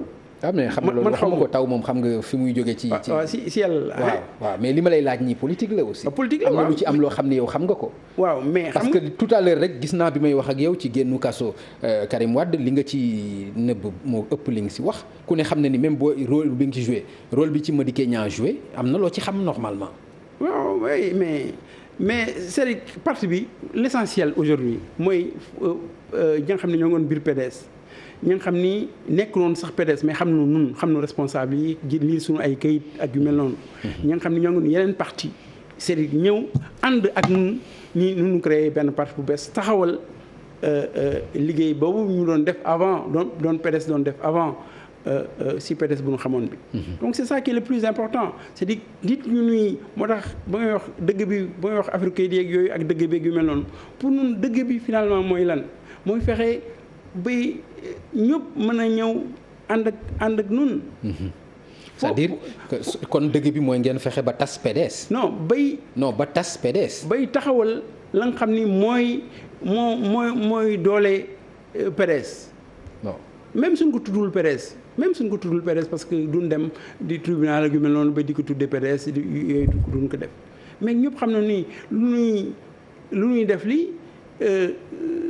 si yoon boobu la nekk dana ëpp PDS tey parce que am na ñeneen ñu si bokk. c'est-à-dire objectif bi mooy tas PDS. non pas tas mais tabax suñu parti ba nga xam ni lu PDS doon def démb mën na ko def te PDS bii xam ni pendant 1 an taxaw na deful benn réunion deful benn acte pour noonu du parti. d'accord pour yow loolu du parti. oui. d'accord dafa am ku ma dégg ci sa kenn ci ñi nga xam ni ñoom nga bokkal. alliance bi muy Babacar Gaye mu ne moom moralement amul dara lu ko lëkkalee ci ak Abdoulaye Wade lu ko teree liggéey ak président bu mu mën a doon. waaw est-ce que loolu itam mën nga ko wax yow personnellement mën nga jàpp ni moralement amatul dara loo xam ni tënk na la sa diggante ak Abdoulaye Wade ba tey bu la Macky Sall woowoon nga dem liggéey ak moom pour man ma egg foofu directement. bon d'accord kon dama lay déjà man wax lan laa comprendre digg naa Babacar wax ko. waaw mais dama lay wax nan laa ko comprendre man. déjà moom pendant ay at depuis en tout cas 2012 ñoo ngi ci opposition bi mu bañoon am beneen xalaat dul xalaatu président Ablaye Wade beneen bëgg-bëgg du bëgg-bëggu président Ablaye Wade. yenn saa yi président Ablaye Wade sax duñu xam bëgg-bëggam duñ koy deviner rek. ànd ci ànd si. c'est grave. waaw moom xam nga. mais loolu moo waroon continuer nag. waaw monsieur le ministre. waaw dama loolu laa mënut a comprendre tey. dama lay représenter loolu Babacar wax noonu. waaw mënta am solo dama ni léegi loolu taxoon moom jar na ko du nuyu ku Macky Sall wala ku mel ne Macky Sall wala yeneen parti yooyu loolu téyetu ko parce que amatul relation boobu amatu fa. donc c'est clair de ce point de vue là moom lu mu wax lii xëy na wolof la ko waxee. waaw mais amatul lien boobu amoon démb entre ñoom entre président Abdoulaye Wade ak ñun lien boobu amatul. d'accord léegi lien boobu amatul mais egg na ci ba tey bu la président Macky Sall woowoon ci wetam. nga dem wuyu ko Oumar Sarr. damay wax d'abord xam nga loolu d'abord. nun ñoo choisir xam nga lu ko doon simple su ko nii nun suñu objectif moo doon dem liggéey ak président Macky Sall su ko loolu moom suñu objectif moo doon xanaa ñu def jël suñu kuréel yóbbu ko APR wala tas ko si biir APR xam nga loolu moo gën a yomb xam nga defar parti man xam naa luy parti puisque dem naa ay si village dem naa si ay quartiers yi fanaan naa àll lu nekk dal na ma si tabax parti donc loolu yëpp coono boobu yëpp nga koy def alors que su fekkee ni vraiment jógee président Macky Sall moo tax c'est dinaa repréciser waat sama question. parce que xam naa ni da nga ko comprendre bu baax nga baal ma. ma laajaat la ma ni. bu fekkente ni li nga wax moralement. amatul lu leen lii ak président Abdoulaye Wade. président Macky Sall bu créé woon tey gouvernement beneen. bëgg la si yow Oumar Sarr. ndax pare nga pour dem fekk ko ci gouvernement boobu. waaw su ko ni président Macky Sall defoon na benn gouvernement comme tu dis gouvernement d'union nationale woo parti d'opposition yi ak ñi nga xam ne société civile ñi nga xam ne en tout cas man bëgg nañu ànd ak moom en ce moment là ñun duñu wax comme démb duñu wax ni comme déedéet du ñuy jël proposition boobu ñëw indi ko proposition yooyu mu def ñëw indi ko suñu kuréel waxtaan ko suñu biir kuréel xool ban position nu ñuy am ci loolu. parce que président la war nekkoon na opposition après dem ci gouvernement Abdou Diouf continue nekk opposition. mais monsieur le ministre beneen ñaari bul fàtte ni acteur politique nga am nga sa liberté maire nga ci Dagana yàgg na question bi yow la concerné directement Oumar Sarr. non xam nga Pape Ngagne léegi question bi tey lu tax surtout ñuy waxtaan mooy mbirum parti bii ñuy tabax. waaw mbirum alliance bi ñu nekk. alliance Suxali Soppi bi ñu nekk. te su fekkee ne par exemple man damay ñëw rek ni man mën naa def lii bàyyi parti bii ñuy tabax dans ce cas c'est pas la peine effort yëpp ñuy def alliance bi waxtaan si pour créer parti bi coono boobu yëpp mooy nun duñu bëgg a nekk am benn baat. d'accord groupe noonu bëgg am benn baat taxaw pour tey taxaw pour ëllëg. d'accord egg ci ba ci candidature en 2024 bu ñu ci eggee. oui si suñu taxawalee donc il faut que ñu mën a taxawal suñu parti donc nekk man nekk candidat si élection yii ñëw yëpp. d'accord que ce soit élection mais bu weesoo yow ñi ñu gën a dégg muy ay cadre ay kàngam ci alliance bi notamment muy Amadou Sall wala muy Babacar Gaye mais ñooñu boo xoolee seen poids ci wàllu élection demeewul noonu Thiaroye Amadou Sall daanaka nekk fa maire nekk fa lu ñu mën a xam Babacar Gaye la même chose yow yaa ci dégg loolu est-ce que yaakaar nga loolu mën na jur parti bu dëgër bu am doole. d'abord xëy na bon xëy na soo xoolee baax résultat yi même Thiaroye yaa ngi wax résultat ma bëgguma commenter individuellement. mais résultat Thiaroye bon maître Amadou Sall a perdu de quelques voix élection yi passé élection municipale yi bon soo xoolee aussi Kaffrine am na nu mu demee woon je pense que Babacar Gaye bul fàtte ni boobu ñu ngi PDS de. mu nekk président région bi. waaw oui ñu ngi. bul fàtte ni ñu ngi PDS de léegi nekkatoo leen PDS de. mais élection. bul fàtte loolu de. oui mais élection yu mujj yi la wax. mais bul fàtte. non la ma wax élection yu mujj yi. le maître Sall perdait de quelques voix. en 2014. à Thiaroye. d'accord parce que le PDS aussi avait combien de listes là-bas. donc le PDS avait au moins 3 ou 4 listes, xam nga 5 listes là-bas. Donc et il a perdu de quelques voix, donc il est venu en deuxième position avec moins d'une centaine de voix. Donc le père Thiaroye. Soo xoolee aussi Babacar bon condition yu ñu defoon liste yi tax na moom nekkul woon sax candidat si élection municipale wu Kaffrine.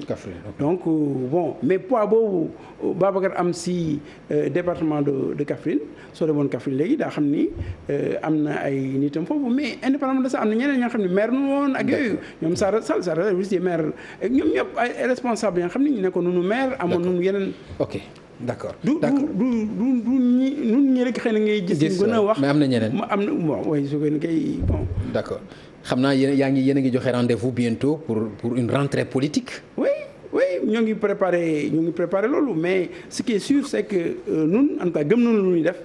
te yaakaar nañu parti bi en tout cas lii ñu gis tey vraiment fu nekk ñu nuy woo fu nekk ñu que ce soit fii que ce soit si diaspora bi dëkk yëpp vraiment dans tous les pays là ñoo ngi nuy woo ñu pare nañu pour recevoir nu mu wane ni déjà ñun suñu lancement dem na ba pare. d'accord mën naa wax ni comme ni ko waxee bal bi tàkk na ba pare. d'accord donc ñun on va daan continuer incha allah. d'accord gën a tabax suñu parti. dinañ ci xam dara bu fekkee bal bi tàkk na ba pare. incha allah dinañ xam dara ci loolu nga xam ni wax nga ko mais ñu fàttali ne rek ci 25 nit yi ñu jàppoon ni CREI war na leen saytu bokkoon nga ci. ndax da nga inquiété wul wala da nga ci amul dara parce que boo demee ba toll ci créer sa parti xam nga nekk ci leneen fi mu nekk nii kon jàpp nga ni daal amatul dara lu la inquiété yow Oumar Sarr.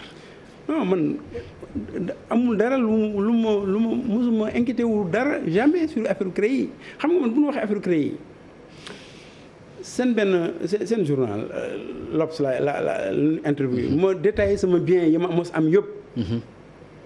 ba ma nekkee si opposition ba ma nekkee si opposition ba ma nekkee si pouvoir et cetera détaillé sama bien yëpp. parce que même man amoon naa ay kër avant mu nekk en 2000 quand même. bon quand même liggéey naa fu nekk si Sénégal amoon naa ay oto amoon naa ay responsabilités yoo xam ni man na ma may lu ëpp loolu sax. même mën naa wax ni dama nangu rek ñëw si gouvernement en 2000 mais amoon naa yenn propositions yoo xam ni vraiment j'allais aller à l'extérieur j'allais gagner 5 fois ou 10 fois plus que ça donc mais c'était pas ça. donc man joxe naa en détail bien yi ma amoon ni ak nan laa ko amee. ak j'ai détaillé ça. D'accord. Donc man amoo benn inquiétude moom mënoon am. moo tax bu may wax ni toogal pour CREI mu yàgg ma jël sama gaal dem Mauritanie loolu moo taxoon amul dara lu mu mën a toppee. dara mu toppee. D'accord mais loolu lan nga ci mën a jàngat que CREI dafa nekkul loo xam ne lu am njëriñ la wala lu. ban jàngat nga ci def ci loolu. man dama lay wax sama avis personnel hein. c'est-à-dire que xëy na souvent suñu parti yooyu daan gën a waxtaan si yu mel noonu mais je pense que ay yu mel ne CREI yi soxlawul si réew mi. xam nga reddition des comptes contrôle ku nekk lu muy def. xool ñu président Macky Sall dox na avant dernier conseil des ministres ni ku nekk na def déclaration patrimoine ak yu mel noonu bon j'espère que ñëpp defoon nañu ko déjà xam nga ndax defoon nañu ko ou pas. mais mu ni nun ko def seen déclaration bon nit donc soo defee déclaration au début soo génnee position bi nga def aussi déclaration et pour nun war nañu sax ñu ni nommé conseil des ministres yëpp waruñu def seen déclaration comme ça soo génnee poste boobu nga rendre compte aussi xam la nga am ak la nga amoon ñu essayer ko xool la ndax am nga enrichissement illicite ou pas. donc loolu mën nga ko def sans jaar par CREI parce que CREI lu difficile ci CREI mooy du ñëw xool sa veste bi ni sa veste bi yow foo ko jëndee c'est yow yaay ñëw joxe sa preuve ni gar naa sama ay reçu jaar na fii alors que soo demee contrôler liggéey bu nu jox nit bi soo ko contrôler auditer ko bu baax a baax soo amee ay rëq-rëq soo amee ay càcc war nga ko normalement gis donc ñun duñu bëgg si liggéey yii nit ñi def ñu mën def contrôle yi.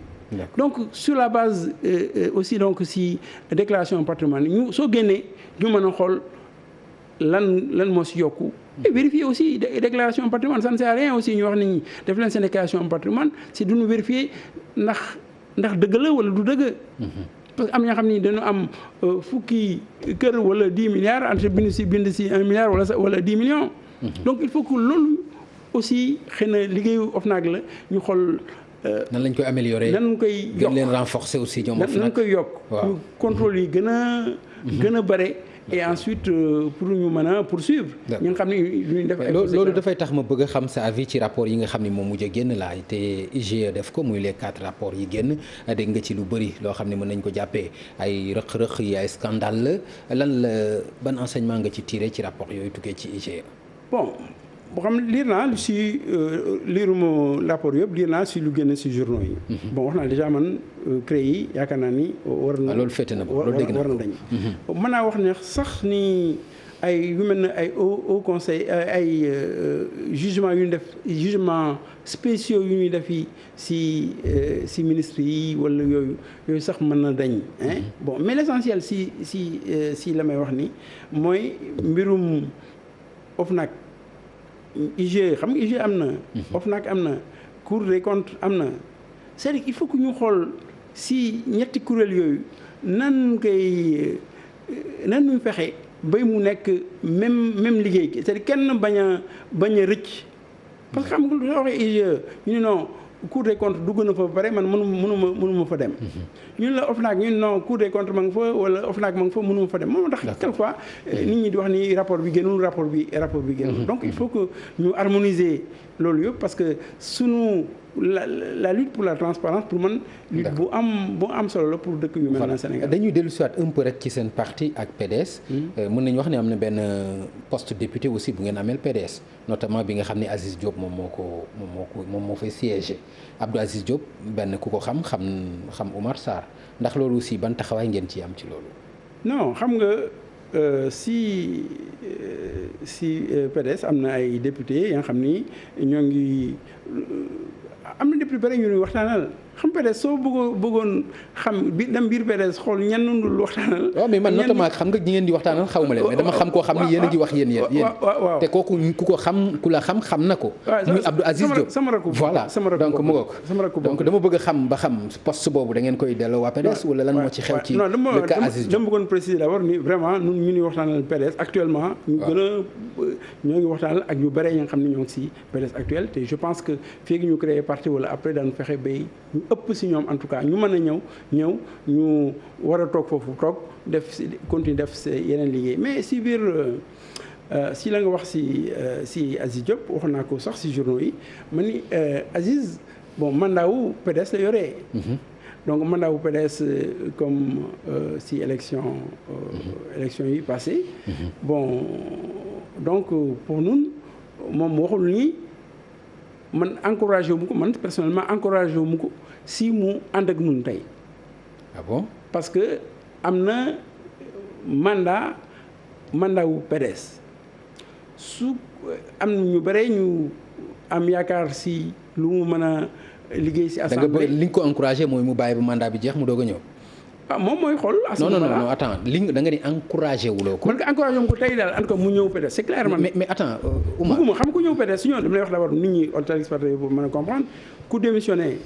c'est clair. non dama bëgg a yow comprendre nga mais dama bëgg aussi. waaw d'accord allez-y waaw ñëpp comprendre allez-y waaw d'accord allez-y c'est-à-dire ku démissionné.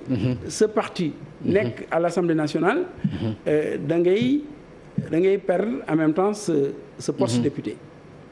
donc Abdou Aziz boobu su démissionné woon c'est-à-dire su ñëwoon suñu parti c'est-à-dire démissionné si PDS. à ce moment-là dafay perdre poste député ñun en tout cas man si comme magam laa aussi indépendamment nekk responsable politique encouragé naa ko pour mu topp mandat bi. ba mu jeex mu doog a ñëw mandat bi jeex mu xool lu muy def. non mais attends Oumar su ma xool lu muy def. Oumar mais loolu ngay wax nit ñi di la dégg nii quand même. pour mandat bi pour lan la. pourquoi mais am na liggéey bu mu for def c'est-à-dire xam nga Aziz bon quand même am na. mais bu fa jógee ñi koy remplacer dañ fay def liggéey boobu. c'est-à-dire bu fekkente ni moom bu fekkente ni sa militant la li ñu ko war a encourager mooy mu bàyyi fa mandat jàmbur mais ñëw ànd ak yow dem. su ko defee ñi nga xam ni PDS la ñu bokk ñu ñëw jël seen mandat liggéey bi ñu war a def ñu def ko. foofu nga juumee déjà waaw d'accord. déjà Aziz tey su bàyyi woon su démissionné woon xam nga li su PDS coalition la. donc su démissionné woon tey. keneen mën na ñëw ci coalition bi. waaw du PDS moo koy remplacer. mais keneen ku mën a ñëw aussi. waaw mais ci coalition ba la. waaw mais nun coalition xam nga moo tax les lois là da ngay nun coalition boobu nun bokkoon. si ñun fal ñi au niveau de l'Assemblée nationale. mais ngeen ciy bokk PDS ngeen moo leen ci boole. waaw mais suñu carte yi mi ngi si suñu doon compter suñu dindi woon lu ñu indi yëpp ñoom duñu am député yu mel noonu yu toll noonu. donc soo defee liggéey boobu en tant que coalition xëy na su passé war nañu xool waral loi boobu daal pour nga démissionner il faut que coalition bi continue exister wala yu mel noonu c'est que am na liggéey bu ñu war a def pour quand même loi boobu nekk une loi yu continuer di mën a appliquer. Oumar dafa am lu mu bëgg ñu waxtaan ci xam naa ay questions yu ñuy tegale lay doon. bi ci jiitu mooy mandat wu président de la République. am na ñu koy njort. ci un 3e mandat ban gis-gis nga ci am ci mandat boobu yow.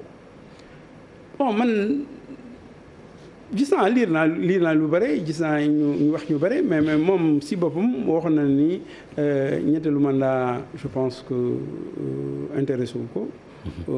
jëmul si ñetteelu mandat ban comme waxoon na loolu man soxlawul may gëstu leneen. d'accord mais yow lan non soxlawul ngay gëstu leneen loolu ay waxam la. mais yow.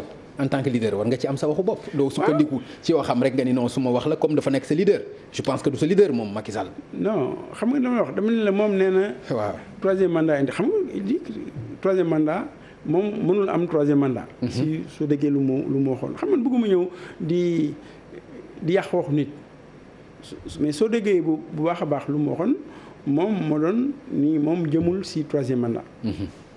comme moom si boppam waxoon na ko man du ma ñëw ni ko. yow 3e mandat nga bëgg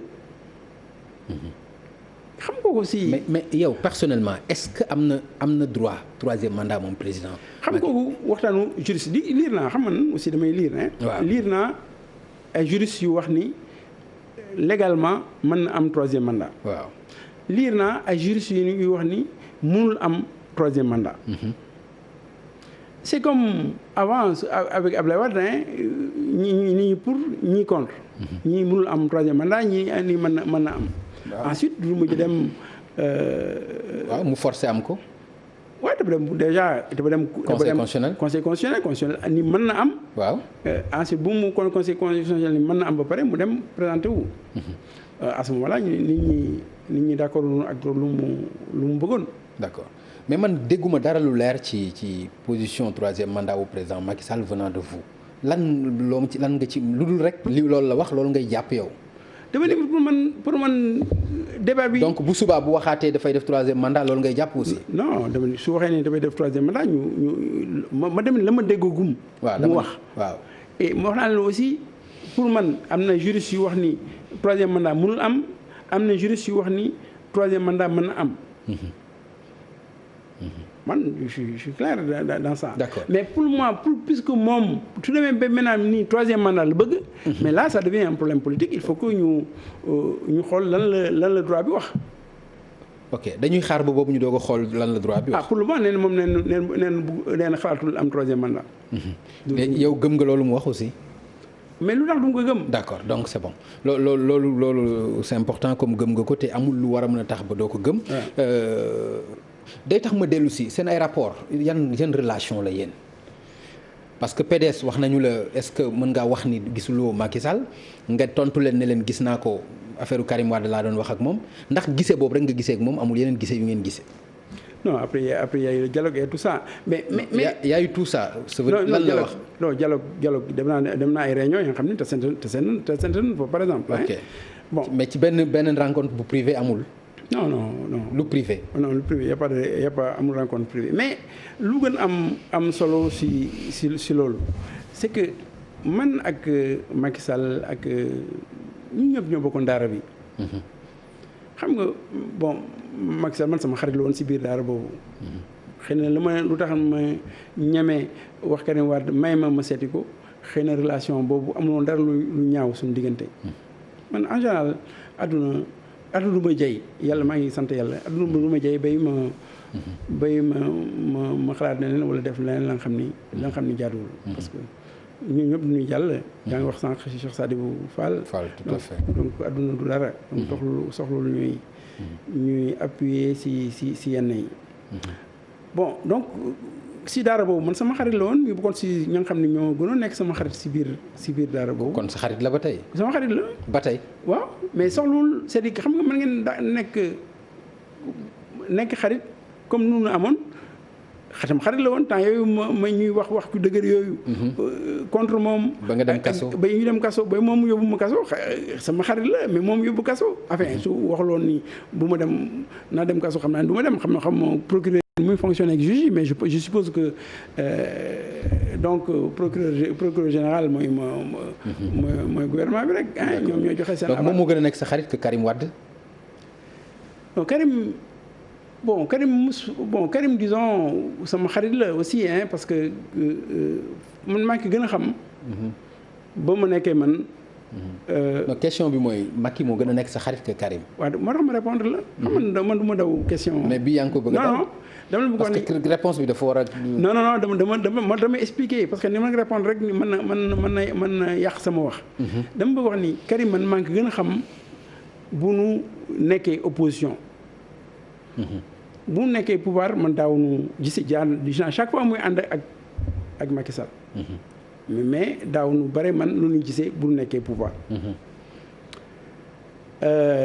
bon bu nekkee opposition nag ensuite mu nekkoon si ñu jàppale parti bi pour moom mu nekk candidat may défendre candidature am. may xeex pour créer bañ ko condamné loolu.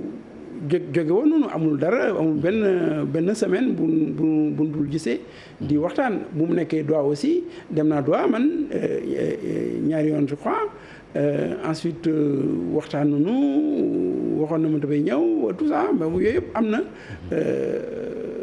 bon mais doomu Abdoulaye Wade suñu doomu secrétaire général la. d'accord loolu doomu Abdoulaye Wade la doomu seen secrétaire général la ndax loolu dafay dellu rek ba tey ci li ngeen wax ci communiqué bi ne PDS parti dono la quand même héritage la buy jóge ci papa doom donn ko après. non du ni PDS warul nekk parti dono. d'accord loolu leer na. ci leneen ci wàllu actualité gis nga coow suuf bi nga xam ne ñi ngi koy dégg ci biir réew mi lu mujj li nekk ci Ndingler. dégg nga itam leneen li nga xam ne ñu ngi koy wax ci littoral bi am na loo xam ne ci seen jamono yàggoon na sax coow suuf moom yàgg na fi ku ne boori waalo yooyu ak mbaan ak yooyu dégg nañ fa lu nekk ndax saafara mën na ci am ëllëg lan lañ mën a jàpp ni mooy nekk solution bi. mais en tout cas problème bu am la c'est vrai yàgg na du si nguur gi du su nguur Abdoulaye Wade sax c'est bien avant c'est depuis loi domaine national problème yooyu am na depuis Senghor donc problème yooyu mi ngi am. c'est vrai que soo gisee Ndingler bi bon man à côté Dagana yàlla département de Podor à Fanaye doon sunu nguur demoon na su problème suuf yooyu. demoon na bay ay nit faatu fa. ñu xeex bay tirante pistolet. tout à fait donc ñaari nit je pense gaañu foofu en ce moment là. bon ba ñu tëj nit ñi ak yu mel noonu ñu jël projet bi déplacé ko ci département Dagana donc vers Diamaguène bon donc projet boobu aussi nekk lu indi problème ci biir département Dagana ba mu nekk bi et je pense vraiment il faut que bon ñoo xalaatoon ci dialogue national bi daan ci gën a wax pour ñu essayer de trouver des solutions définitives mais tant que amuñu solution nga xam ni kii joxe na suuf signé na ko bon légalité bi kenn xamul nu muy demee kii ni am na décret kii ne il faut vraiment que ñu xoolaat le problème amoon na commission bu président Macky Sall defoon si commission sur le foncier avec le professeur Souran qui était le président de cette commission am na liggéey bu mu defoon mais yooyu vraiment je pense il faut que nit ñi xoolaat ko c'est un problème sérieux bu am surtout si àll bi boo am si biir commune yu mel na Dakar xam ni y a un littoral bon si littoral bi nag bon il faut régler. D'accord am na beneen problème aussi bu ñu dégg fan yëpp muy problème mu Oryx yi yaa ngi ciy dégg ay ministres yu ci impliqué wu ban jàngat nga am ci loolu itam. bon kon nag man foofu dama am beneen xalaat si mbir boobu damay wax lu normal ak la ma xamul. parce que la ma xamul aussi xaw ma ko. c'est-à-dire bon état bi mu ngi gérer Oryx yi. ñu ko gérer donc au niveau de la région de Matam. Bon donc état en général je dis en général su gérer yu mel noonu mën na décider à un moment donné parce que ça coûte cher parce que amul moyen yenn yi parce que espace bi dafa tuuti parce que y a des problèmes de sécurité parce que am na ay raisons yu état bi mën a tax ni maa ngi signé ay protocole ay contrat ak ñeneen ñu gardeel ma sama alal bi. te du am conflit d'intérêt.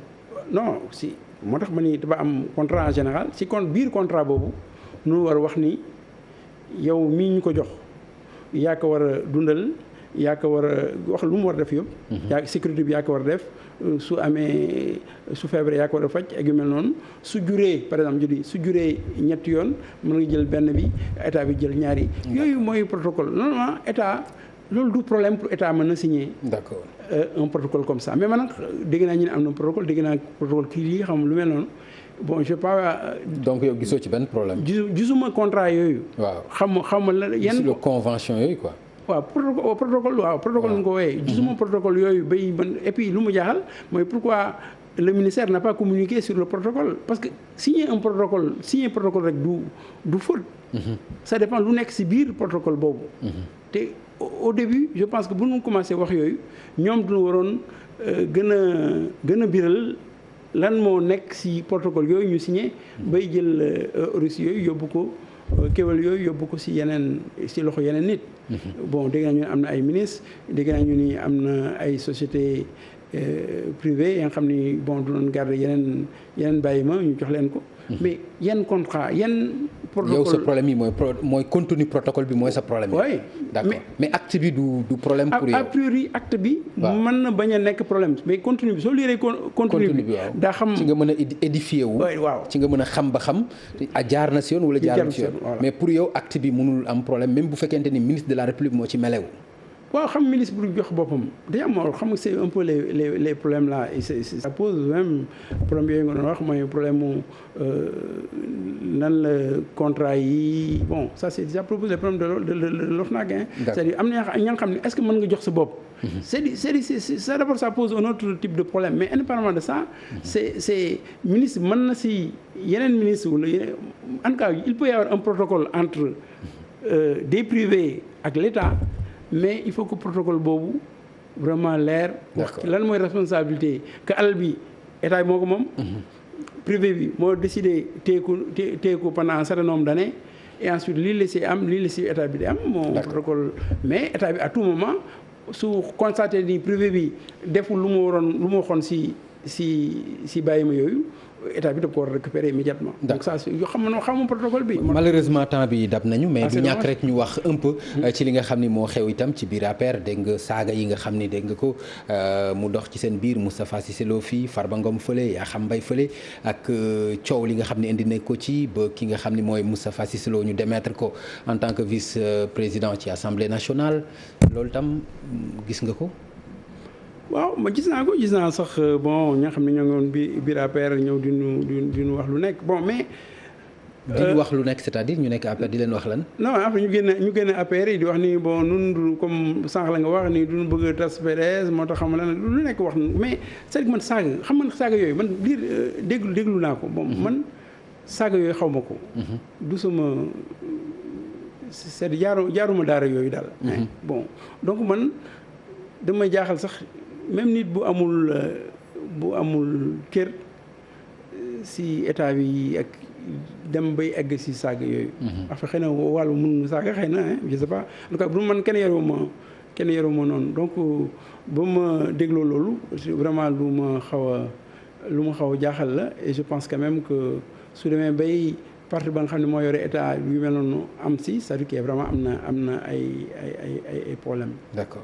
am na problème ci parti bi. oui ci parti bi. d'accord jërëjëf monsieur le ministre ma bàyyi la ci 1 à 2 minutes yoo xam ni bu amee message booy passé notamment rawatina ci parti bi nga xam ni yéen a ngi koy créer lan mooy nekk ambition yi ak fan ngeen ci jëm lan ngeen ci nar a def ma bàyyi la nga passé message yooyu. ok merci beaucoup Pape Ngagne xam nga waxtaan bi. am na nu quelque fois xaw a dëgër yenn saa yi mais maa ngi donc di la gërëm maa ngi nuyu sunu responsable yi nga xam ne yëpp ñoo ngi nekk ci alliance Suqali Soppi di nuyu aussi responsable ay militants yi nga xam ne yëpp fas nañu yéene jàppale nu ci liggéey bi. di nuyu sama mbokk yëpp sama xarit yëpp di nuyu aussi sama mbokk nekk ci wàllu ñoom ñëpp wax nañu ma ñoo ngi suivre tey jii télévision pour xool suivre waxtaan wi. ma gërëm leen ñoom ñëpp parce que gis nañu quand même engagement bu nit ñi jël depuis ay fan depuis même ay weer disons defoon déjà une première fois une descente demoon nañu bay département Dagana waxtaan ak nit ñi je pense même une fois Pape Ngagne ñu ngi doon waxtaan fii ak suivre naa émission boobu ak Babacar Gueye bu di wax ndax déclaration Omar Sarr yooyu foofu ndax dëgërul trop wala ñu mel noonu bon mais bon donc di leen nuyu ñoom ñëpp en tout cas di gën am yaakaar si lu ñuy def gëm naa lu ñuy def je pense que mën na si am ndam taxawal benn parti bu dëgër bu mën a dem élection yu nekk et aussi parti ba nga xam ne mi ngi ci Sénégal yëpp et surtout fexe bay néew doole yëpp bokk ci parti boobu encadré parti boobu bay mu am ndam. jërëjëf monsieur le ministre Oumar Sarr nekk maire aussi bu Dagana ñun aussi ñu lay gërëm bu baax parce que wax dëgg yàlla mën nañu wax ni bernde la ci sa génn bi nga xam ni génn nga ko ci télévision Futur Média ànd ko ak ñun ci émission Faram Facce loolu itam ñu ngi koy rafetlu bu baax ci confiance bi nga am ci télévision bi am ko aussi ci émission bi loolu jàppal ni ñu ngi la ci remercier bu baax di la gërëm bu baax di ñaan aussi parti bi bu fekkente ni njëriñu Sénégal moo ko tax a jóg yàlla na ngeen ci am ndam bu fekkee itam du njëriñu Sénégal itam loolu ñu ñaan aussi yàlla musal ñu ci loolu mais njortu nañu ne njëriñu Sénégal moo ko war a tax a jóg kon loolu ñu ngi leen ciy ñaanal jàmm bu baax ñuy joxe rendez-vous mbokk yi ci beneen émission bu ci yàlla andee di gërëm la régie Vieux Diouf ak équipe am nit ñu jàppale ci émission bi di leen jox rendez-vous incha allah ci àllarba ba leen di ñëw bu ci yàlla andee jërë ngeen jëf